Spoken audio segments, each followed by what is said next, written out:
Hey everyone, welcome back to my mini blog. সকাল সকাল ready হয়ে নিয়েছি, যাচ্ছি একটু পার্লারে।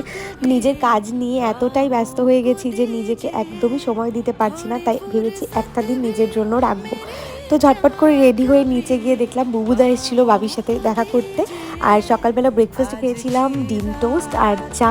খাওয়া দাওয়া কমপ্লিট করে বেরিয়ে পড়েছিলাম পার্লার যাওয়ার জন্য।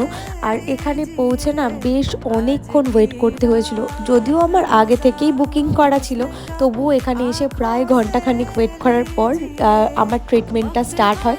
আমি অ্যান্টি ড্যান্ড্রফ ট্রিটমেন্ট করিয়েছিলাম, তার সঙ্গে আর যে কী ট্রিটমেন্ট করিয়েছিলাম না করিয়েছিলাম সব কিছুই তোমাদের সাথে নেক্সট একটা ভিডিওতে আমি শেয়ার করব। দুবার স্মুথনিং করা হয়েছিল আমার হেয়ারে, আর একবার হাইলাইট করিয়েছিলাম। তার ফলে আমার চুলটা প্রচণ্ড ড্রাই, ড্যামেজ, রাফ হয়ে গেছিলো। এখান থেকে আমাকে সাজেস্ট করা হয় একটা ট্রিটমেন্ট নেওয়ার জন্য, তো আমি সেটাই নিয়েছিলাম। সেই সকালবেলা খেয়ে বেরিয়েছিলাম। আর